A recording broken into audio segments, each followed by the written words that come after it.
For those of you guys that clicked on this video, you're probably wondering how to get to Legendary League in Monster Legends, and it's super easy. It's not as difficult as you think. If you have the key monsters, you can easily get to Legendary League. So in this video, I'm going to be showing you guys the key monsters, the 10 monsters that you need as a free-to-play to get to Legendary League. So I hope you're all excited. If you are, make sure you drop a like, subscribe. Anyways, it's going to get started.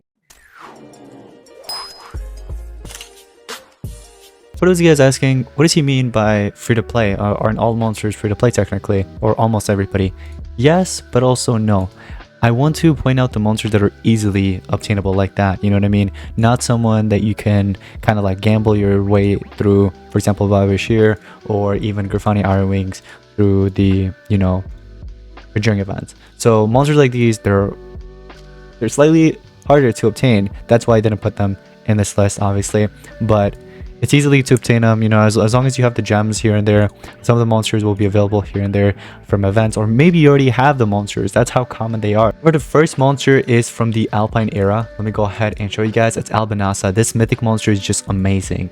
We have dodge area, we have area random hitter. This monster can provide triple damage. There's other types of damage boosts. It's just so nice overall. The stats are pretty up to date as well. Look at that. So it's an excellent monster. I'd highly recommend if you are looking for a supporter that will provide like damage boost. This is the one. So some of you guys should already have this monster. If you don't, it's okay. There are a few other options that I'd like to go ahead and mention. Another one would be from also this era, Grammy. You guys remember Grammy, right? I believe this monster was either Tails. I think it was Tails, yeah.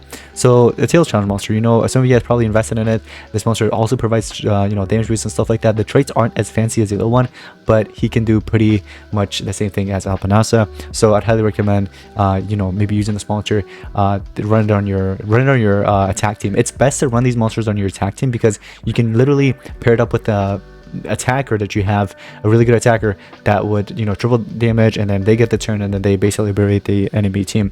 Another monster to use besides those two, if you don't have those two, would be for example, where the heck is he? I know you guys know who I'm talking about, right? Pretty sure you guys know what I'm talking about. It's Thunder. There it is. Jarman. Now this I'm sure all you guys have it, right? You gotta have our Jarman.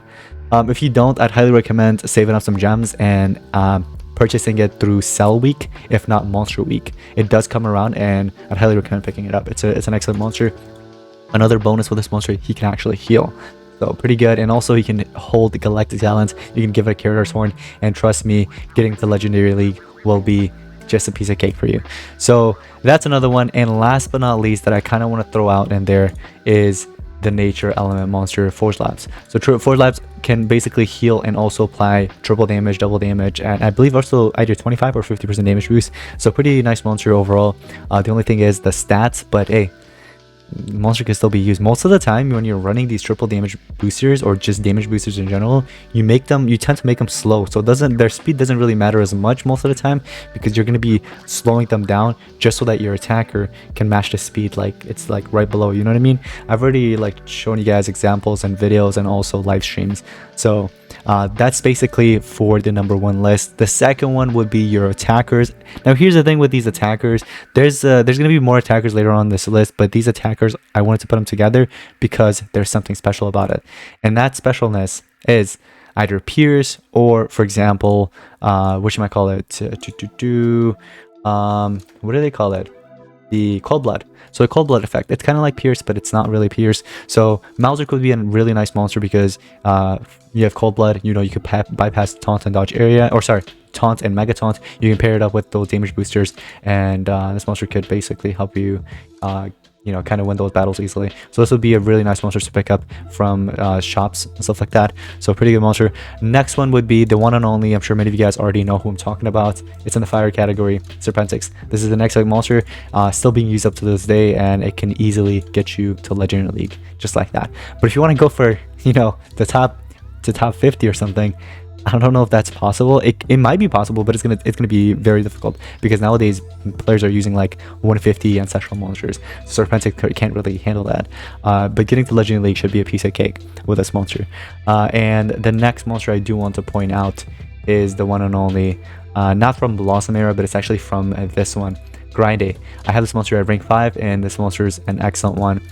If you have Serpentix, use Serpentix over Grindé, but if you don't have Serpentix, then use Grindé, obviously. So this should be another option for you. Pretty good monster. The traits are really nice. You also have access to Artifact Hater if you end up going up against like an Artifact monster. There it is. The other monster had access to Mechanical Hater, so that's another thing. But yeah, very good monster. Definitely would highly recommend investing in it. The next one I want to throw out there, you know, a team, it's not really a team without a tank, right? Like, you know what I mean? So you need that tank. And in order to pick out that tank, you got to be careful because there's lots of them. But this one's different. So this tank, you can actually run it either as an attacker or a pure tank, and it works both ways. You can even do a mix. It's a hybrid monster. That's what I like to call it. So it's a very nice overall like mythic to pick up and invest in. Now, unfortunately, with this one, it's either you have it or you have to wait for it to be available in like some type of event, because unfortunately it does not come out with like those monster weeks and monster cell weeks and stuff like that. So just something to throw out there. But if you did pick them up and you already have them, then I'd highly recommend investing in it. Get it to at least rank 3, because that's what makes this monster like really useful, that Megaton right there. So very nice monster overall. Definitely would recommend. But if you don't own this one, there is another option for you, and that's from the Blossom era, the Earth category, the one and only King Adam. The King Adam is still being used up to this day. Obviously not as popular as Sky Cold, but this mythic monster is still very nice overall. Very good. Highly recommend picking this up. The next one in the list would be from the Galactic era. I'm sure many of you guys have this. If you don't have it, you'd have to you maybe want to pick it up, especially if you could get this monster highly ranked up. We're talking rank 5. If you could get it to rank 5, man, this monster is an excellent one. All right, so this would be a very good defense monster. Keep that in mind, a defense monster. This right here, if you could put this in defense, pairing it up with the next monster in the list, which is right here, also from the Galactic era, this one, if you can pair it up with this, they make a very good team. So highly recommend picking both of them up and you know, investing in it and get it to a high rank, especially rank 5 for this one. And another monster I wanted to put in the same list as her kind of would be from the Doomed era, in the fire category, right about here, Elvira. With this monster, you also need to get this to rank 5 for you to be able to really like maximize the support, I guess. So area evasion is very helpful, and also the area torture immunity. So very nice monster overall. Very good damage booster. She can make a really good defense and offense monster. So whichever one you want to run, you can. But the next one I want to throw out there is from the Galactic era. This mythic monster is amazing. Highly recommend investing in it. It's supposed to be an attacker. That's what it says in the description, but it's not an attacker. It's actually a defense. It's a good defense monster. So this one, you don't really have to worry about ranking it up, although it's nice to rank it up for the stat, you know, just to kind of upgrade the stats. But trait wise, you don't really have to really worry about that. What's really nice about this monster is the fact that it can hold a Galactic talent, so you can give it a Character's Horn, and this mythic monster can open a path for your attackers if you don't have access to Pierce monsters or anything like that, you know what I mean? Or if you ever want heal or NER, like removing negative status effects on you, like torture, you know, provide healing, or any negative status effects like, you know, possession, stun, freeze, or whatever it is, this monster could do that for you. Highly recommend picking it up.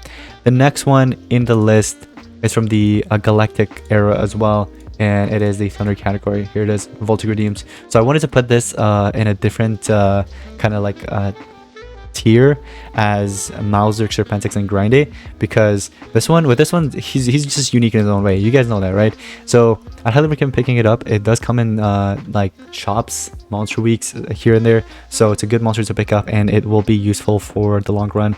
It's one of those monsters that will that you invest in and actually kind of you know, last a long time. So very good monster overall. Highly recommend picking it up. If you can get it to rank 3, because you'll have access to the evasion. That self evasion does help, so pick it up. But overall, pretty good monster. It can be a very nice defense monster and also offense, but especially I would say maybe defense. But pairing it up with Cannon 11 would make it like a nice offense monster. Anyways, moving on. Let's talk about a supporter. Who doesn't love a supporter, right? Here it is, Nerda.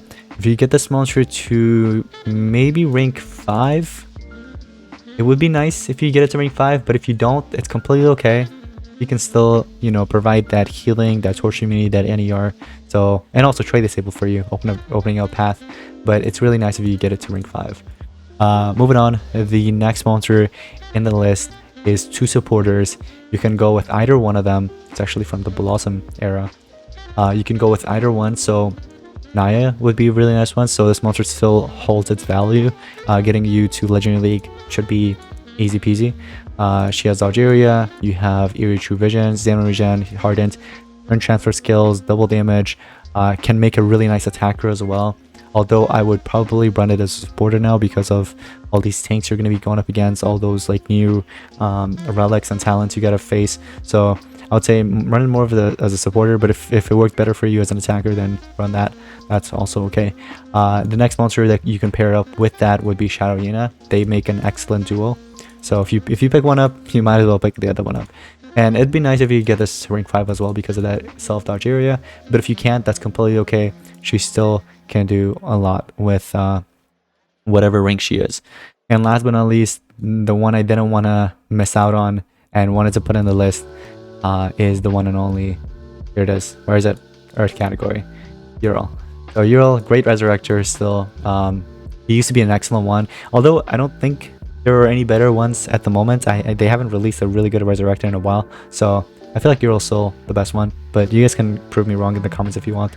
But this monster is still pretty good, holds its value, can easily get you to rank 5, or sorry, not rank 5, could easily get you to Legendary League. And the traits do matter, I would say, for this one a little bit. If you get it to rank 3 dodge area, because that way you can pair it up with 2 dodge area monsters and 1 taunt basically. So it'd be Ural as dodge area, and then your attacker maybe as dodge area, and then tank would be your tank, you know what I mean? So that way it'd be nice. Pairing Ural with any monster would work, you know what I mean? It could be Serpentix, it could be Grindey, Malzerk, even Cupid. The reason why I didn't want to put Cupid in this list, because I know some of you guys are going to be like in the comments, oh, why didn't you put Cupid? I just like Serpentix more. I think Serpentix is more up to date in terms of like stat wise, and he hits more heavily than Cherub Cupid does, you know what I mean? But if you do want to run Cherub Cupid in your team, you can. It's like an honorable mention. Sure, I'll actually put it there because they do some, they're similar in their own ways, but they're also pretty different in their own ways, because this monster has like massive damage skills, things like that, you know what I mean? Something that obviously Cupid doesn't have, and I like that more about Serpentix, obviously. Now, one last honorable mention in this list. I think he's still pretty nice. If you want to use him, you can in your teams. The one and only Galvanis, pretty good supporter. It would make a very nice, you know, pair up with maybe Ural or almost any monster for defense, you know what I mean? So if you need a really good monster as a supporter, here it is. He's not bad, but obviously there are better options. I'd rather go with Elvira than the Galvanis, for example, for nowadays. I feel like for PvP at the moment, I feel like Elvira would work better, would be a better investment, especially for the long run. But yeah, anyways guys, that's gonna be pretty much it. Thank you all so much for watching. I'll see you next one. Peace out.